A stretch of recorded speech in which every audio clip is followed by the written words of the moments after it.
Deixa eu ver como é que é esse negócio aqui de stack, de estercos. Brincadeira. No ano de 2019, uma mulher chamada... Peraí. Devagar com a dor. Bora lá. Chablau. No ano de 2019, uma mulher chamada Ashley viveu um pesadelo quando presenciou um homem desconhecido conversando com a sua filha pequena através da babá eletrônica. Ele começou colocando um trecho de uma música até a criança acordar e depois iniciou o papo. Hello there. I'm your best friend. Tudo isso aconteceu apenas 4 dias após a compra do aparelho. A voz que surgiu não era de um estranho qualquer, mas de alguém que se autodenominava o Papai Noel, ordenando que a filha de Ashley, a Alyssa, destruísse a casa. What? I'm Santa Claus. Don't you want to be my best friend? You can mess up your room. You can break your TV. Can do whatever you want. Até hoje, o invasor não foi descoberto, mas imagine as preocupantes possibilidades que poderiam rolar com esse tipo de invasão. Pois é, esse rolo aí é apenas a ponta do iceberg do caso que iremos dar uma olhada hoje. Bom, vocês já sabem o que fazer, deixa o like aí embaixo, se inscreva se você for novo por aqui, e se você for novo por aqui mesmo e tiver curtido o conteúdo, dá uma olhadinha na minha nova playlist aqui do canal, que eu separei os vídeos que eu julgo serem os melhores e os mais legais pra vocês conhecerem o conteúdo por aqui, beleza? Mas antes da gente começar, vamos a uma palavrinha do nosso patrocinador. Sem patrocinador, sem publicidade. Eu não sei qual é, mas independente de qual for, se quer ver eu anunciando alguma coisa aqui, me patrocina. Para começar, precisamos voltar alguns anos no tempo até 2014. Na época, surgiram diversas opções época do 7-1, desculpa lembrar vocês, no mercado para as famílias que queriam inserir a tecnologia na criação dos seus filhos, tanto na parte de cuidados quanto na parte de educação. Nessa época, uma marca em específico parecia estar à frente desse movimento, e seu nome era a VTech. Eles ofereciam diversos aparelhos, mas o tablet de aprendizagem infantil surgiu como uma promessa bacana. Nele, os pais poderiam enviar fotos, vídeos, mensagens, enquanto os filhos navegavam em um ambiente supostamente seguro e controlado para suas idades. Era um tablet feito para crianças aprenderem por meio de joguinhos e tudo mais, enquanto tudo era monitorado. Os produtos faziam muito sucesso na gringa e estavam batendo recorde de venda porque eles realmente eram úteis e ajudavam o casal a ter um fôlego enquanto a criança estava distraída nos aparelhos. Era algo de confiança, porém a empresa coletava dados sensíveis dos usuários, muitos deles ilegais, sem o devido consentimento ou transparência. E o pior, esses dados estavam vulneráveis. Pois é, embora a VTech prometesse segurança e aprendizado, ela operava em um sistema cheio de falhas. Quando a VTech se tornou popular, rapidamente atraiu a atenção da comunidade hacker por ter um sistema simplificado até demais. Rapidamente foi descoberto que o sistema tinha brechas e no piscar de olho os fóruns já estavam repletos de vídeos de hackers acessando o sistema operacional e tomando controle. E você já deve até imaginar o que aconteceu. Com certeza esse negócio de dar tablet e celular pra menor de 13 anos é foda. Mas ali é uma babá eletrônica, porra. Tá ligado? 5 million people worldwide have had their data stolen, including 500,000 people here.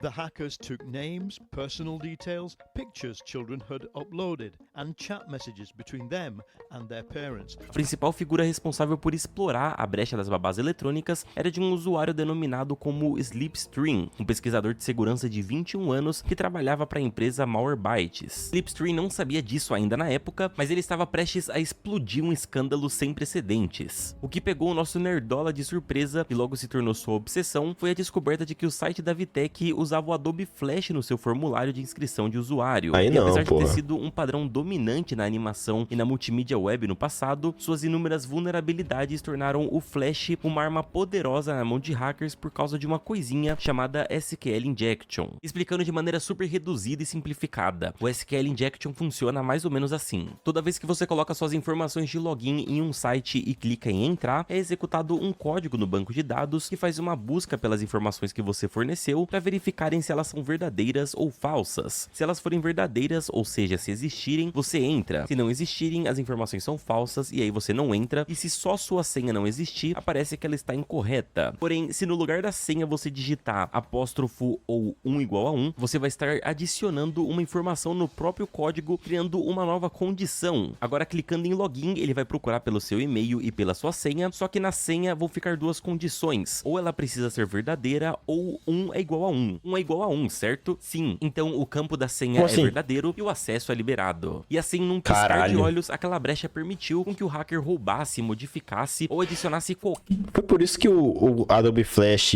foi removido do Google Chrome? Sim, também, creio eu, né?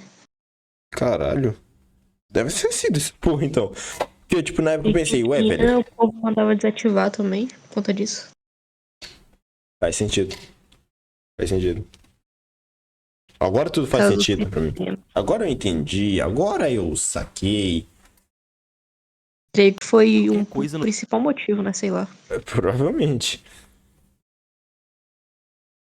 banco de dados daquele site. A gente tá falando aqui de e-mails, cartões de crédito, números de telefone, senhas, informações pessoais e muito mais. Essa falha foi bem popular em diversos serviços antigamente. Hoje Ele não é ensinou tão a hackear, simples pior assim que de é. fazer essa invasão. Mas a Deve partir ter do roubado ensinando os outros a hackear também. Mas não existe mais Adobe Flash, eu acho. Se existir, deve ser Hoje poucos quem que usa usam. também tá foda, né? Oi? E pra ter uma empresa, um site grande que usa, pelo amor de Deus, né? É. Cheio de programador bom aí, os caras usando Adobe Flash é sacanagem. daquele momento, Slipstream, um jovem de apenas 21 anos, tinha acesso completo aos dados de uma empresa avaliada em 2 bilhões de dólares. Nossa! E ele precisava tomar uma decisão. Ou ele reportava a imensa falha de segurança, ou se aproveitava dela cometendo um crime federal. Bom, Slipstream clonou e armazenou todas as informações do banco de dados para verificar depois o que faria com elas e rapidamente desconectou qualquer lastro que pudesse indicar que ele esteve ali em algum momento. Foi só depois de algum tempo que ele percebeu que agora tinha em mãos os dados de quase 5 milhões de pessoas e que outra escolha precisava ser feita. Dados como nome, endereço, conta, documentos e tudo mais costumam valer uma boa grana no mercado paralelo, já que são usados por muitos hackers e golpistas na criação de contas fantasmas, empréstimos, invasões e tudo mais. Com quase 5 milhões desses dados em suas mãos, Slipstream poderia facilmente fazer uma boa grana se ele quisesse. Mas é aqui que a nossa história dá uma certa virada e o vilão se torna herói. Nesse momento, o Slip percebeu que a maior parte dos dados vazados ali eram de crianças. Esses dados não envolviam apenas nomes e números, mas também vídeos registrados pelas babás eletrônicas. E nesse momento aqui eu acho que eu nem preciso explicar o que acontece se esses vídeos caem nas mãos erradas. Slipstream, que no começo era apenas um hacker curioso, agora estava com um dilema gigantesco sobre o que fazer. Vender essas informações implicaria num problema enorme, mas ele já tinha ido longe demais para ser perdoado pela invasão, ou quem sabe recompensado pela empresa. Ele tinha muito medo de que fosse preso assim que explicasse a história, afinal estamos falando de uma empresa gigantesca e bom, de qualquer forma o crime tinha acontecido. Então, alguns dias depois, ele teve uma ideia.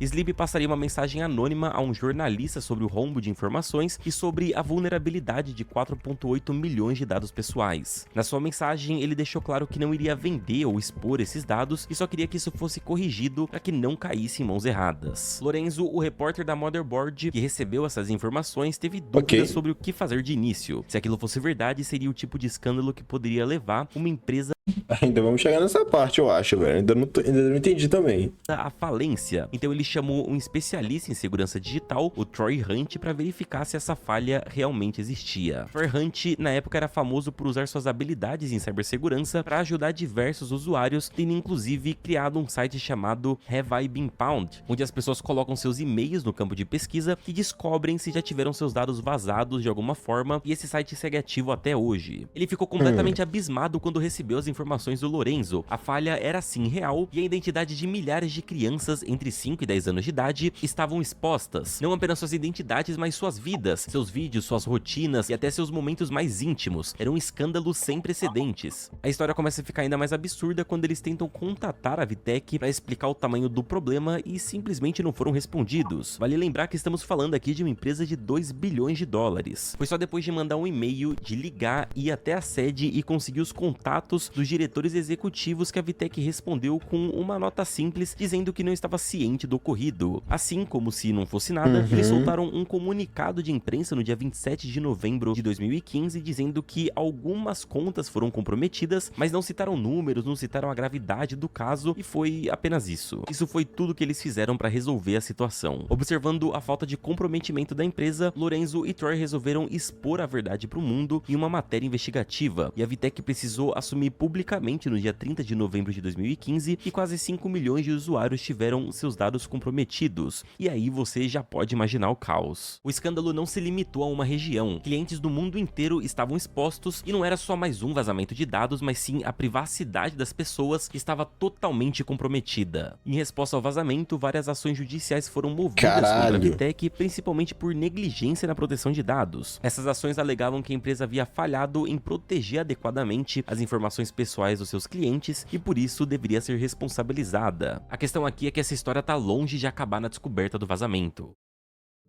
Casos de invasores em babás eletrônicas explodiram e se tornaram cada vez mais recorrentes por causa do escândalo da VTech. Afinal, perceberam que toda a indústria de produtos eletrônicos infantis tinha falhas graves na segurança, especialmente as babás eletrônicas, e lógico, os hackers se aproveitaram demais disso. Para que você entenda um pouco mais a gravidade dessa situação, muitas pessoas não ficaram sabendo ou simplesmente não sabiam o que fazer para poder resolver o problema e não atualizaram os seus dispositivos, se tornando alvo desses invasores. Eu separei aqui alguns casos, se liga. O primeiro foi esse com o qual eu abri o vídeo, onde o invasor tenta se passar pelo Papai Noel e começa a incitar... Eu acho que não era aquele cara lá. Aquele cara que descobriu, né?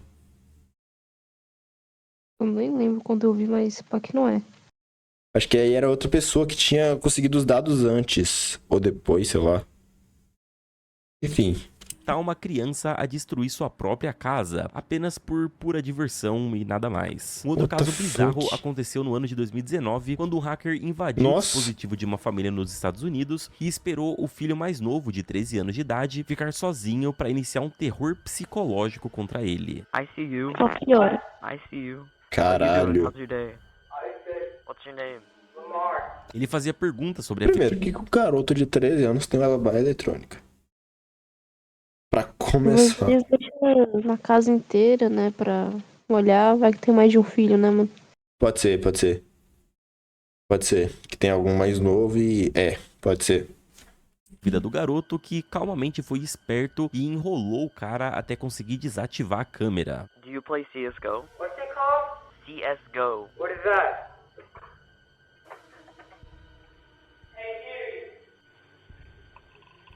What's up, homie? I spoke to you. Vocês conhecem o swatting? É basicamente uma trollagem que pode literalmente matar o seu alvo. Isso costuma acontecer com streamers gringos. Alguém liga pra SWAT e fala que tem uma bomba na sua casa ou coisa do tipo. E aí eles chegam lá e todo o desespero é transmitido ao vivo. Se fizer isso aqui comigo, velho, eu juro que eu como o cu de cada um de vocês que fizer uma porra dessa. Deixa eu ligar pra polícia aqui. Não é esse tipo de cu não, caralho.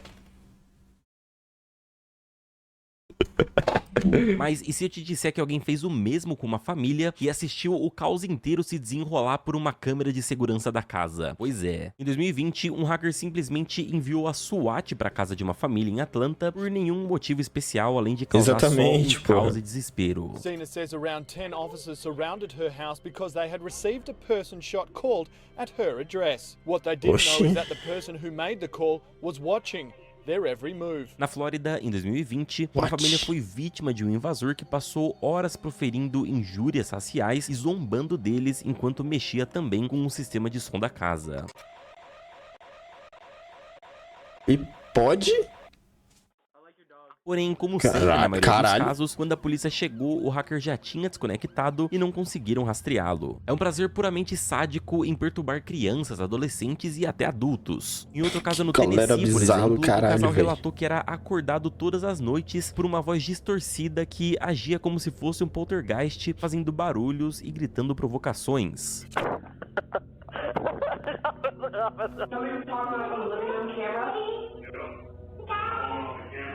Mano. Chegou até a ter um caso onde um babaca invadiu uma câmera que ficava posicionada no berço do bebê e gritou no microfone, acordando a criança assustada. Pois é, todos esses casos começaram a acontecer a partir de 2017 e vem crescendo ao longo dos anos, e foi o escândalo da VTech que iniciou todo esse boom. Embora raramente os invasores sejam capturados, em 2022, Kia Christian Nelson e James Thomas Andrew foram ao Tribunal de Los Angeles acusados de uma dezena de crimes envolvendo a invasão de dispositivos eletrônicos. específicos, desde terrorismo até conspiração, já que eles usavam os dados obtidos para os mais diversos mano, meios. muito horrível. Mas e a Vitec, o que ela fez a respeito? Bom, ela continua operando no mercado e nunca precisou pagar diretamente os consumidores pelos danos causados. Além de pagar uma multa de 650 mil dólares, a Vitec comprometeu-se em respeitar as leis de proteção de dados infantis dos Estados Unidos e concordou em melhorar as suas práticas de segurança, sendo sujeita a auditorias regulares de dados e privacidade durante os próximos 20 anos. Quanto às crianças expostas, as notícias também não são das melhores. Velho, levou quase um ano entre a descoberta da brecha e uma atitude concreta da empresa, e com certeza dezenas ou centenas de hackers tiveram acesso aos dados, aos vídeos e fotos íntimas que as câmeras capturaram, e é desesperador saber que muito provavelmente esses arquivos foram parar nas mãos do mercado ilegal, e as famílias nem ficaram sabendo. E bom, o Slipstream não foi acusado oficialmente por esse caso, e muitos teorizam que isso é justamente pra manter tudo bem abafado e esquecerem. E pra mim foi bizarro ver todos esses casos, principalmente a parte do swatting. O cara tava ali na câmera da entrada da casa, olhando a polícia chegando. Inclusive, existem várias histórias malucas de streamers que foram vítimas de swatting, e se você não conhece, você pode clicar nesse vídeo aqui pra saber mais sobre. Que moro no Muito Brasil, obrigado não por tem assistirem essa o porra vídeo de até o SWAT. final. Deixa o likezão aí Não pra tem, mim. né? Um abraço e tchau! Eu espero que não. E aí, o que achou? Eu gostei do canal dele, gostei do vídeo dele. E, velho, bizarro pra caralho essa porra, velho. Tô com medo. Mas é, mano, imagina você sendo pai, vai lá comprar a porra da babá e a babá começa a falar Nossa. de noite. E pior, sendo vazado informações, tá ligado? Sem Sim, nenhuma mano, isso proteção. é vazado mesmo até hoje. Meu Deus, criei novo trauma também, Denis, eu também. Enfim, né? É foda.